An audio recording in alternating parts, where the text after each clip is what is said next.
A few months ago, I found out about Medium, an online publishing platform with millions of readers. What's interesting about Medium is that it's open to all writers. Anyone who joins the partner program can start publishing articles without having to go through a screening process. The best part though is that you can also earn from your writing, and your earnings are not generated by advertising like on most other platforms. So when I first found out about this, I was intrigued, but frankly, I was a little suspicious too, because it all sounded just a tiny bit too easy and too good to be true. So I decided to test it myself and see whether I too could earn money from my writing on Medium.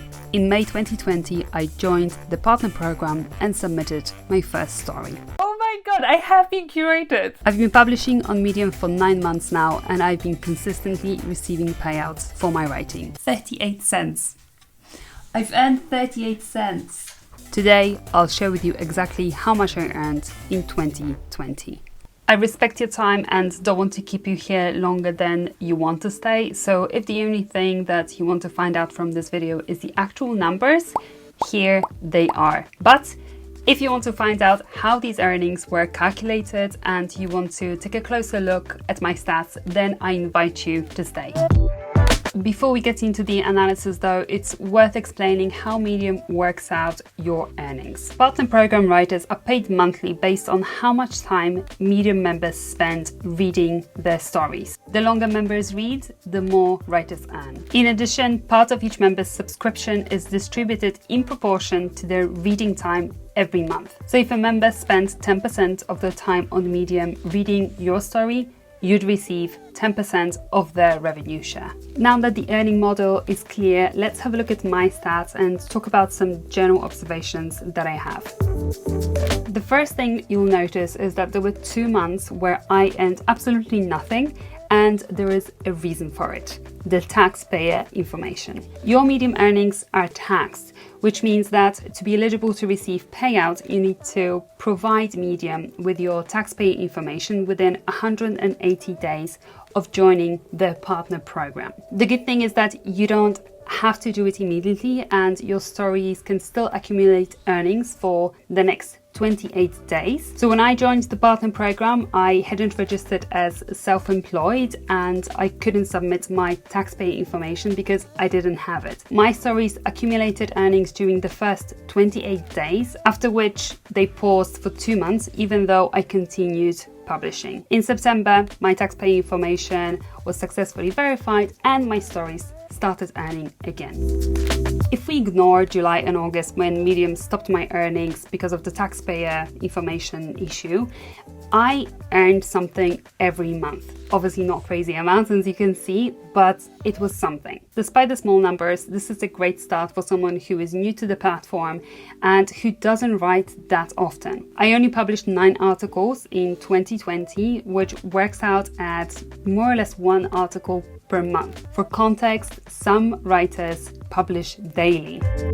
The third observation is that my payouts overall are getting bigger, but there has been some fluctuation. Every story that you publish on Medium has the potential to earn you cash for as long as it lives on the platform. The more you create, the more you increase your potential to earn, essentially. In theory, this should create a compound effect where every month you receive payouts for the new stories that you write, but also everything else that you have published in the months before, as long as they are still being read. This was true for me in the first few months, but then there was a drop at the end of the year where I went from earning $9 in October to earning just over $3 in November and December. So why is that then? Well, not all of your stories will be a success. My stories from November and December didn't do as well as my previous articles. One of them wasn't curated and it got 21 views, which is much lower compared to my other articles. The other ones, although they were chosen for further distribution, they had quite low reading time. 2 out of 9 stories that I published in 2020 were not curated. Those stories were also the ones that got the smallest number of views, shortest reading time, and therefore they earned me the least. Conclusion: in my experience, curation does help with getting exposure, and this translates into higher earnings.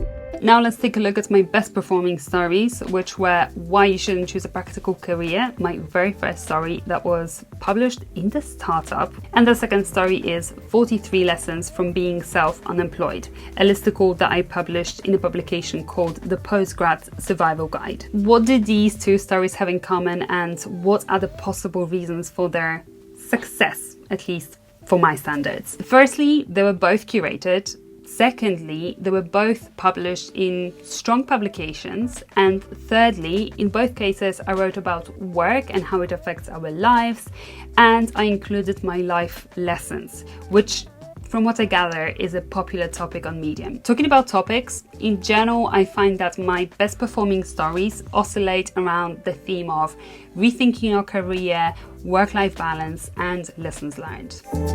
In total, in 2020, I earned $23.53 from the 9 articles that I published on Medium. Is this a big number? I don't think so. And considering the fact that it takes me normally between 4 to 8 hours to write one article, frankly, it's actually quite demoralizing. But does this mean that I will stop writing on Medium? No. The ability to earn from my articles is a big motivation for me to write on Medium, and I would love to earn more from my articles, and in fact I believe that I will earn more from my articles in the future.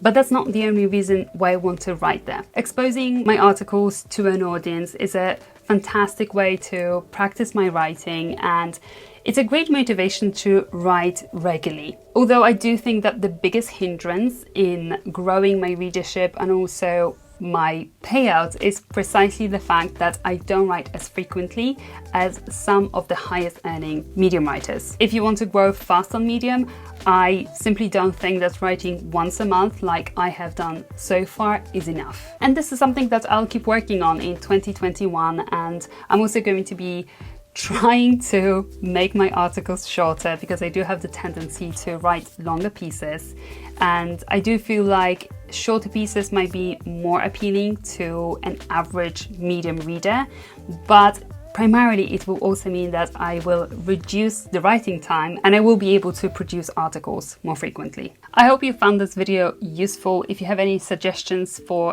other Medium related content, then drop your ideas in the comments down below. There's so much that could be said about Medium, but I would love to be able to create content that is useful to you. Thanks for joining me today. If you enjoyed this video, you know what to do, and if you would like to subscribe, it would be awesome to have you in the tribe. I'll catch up with you in my next one.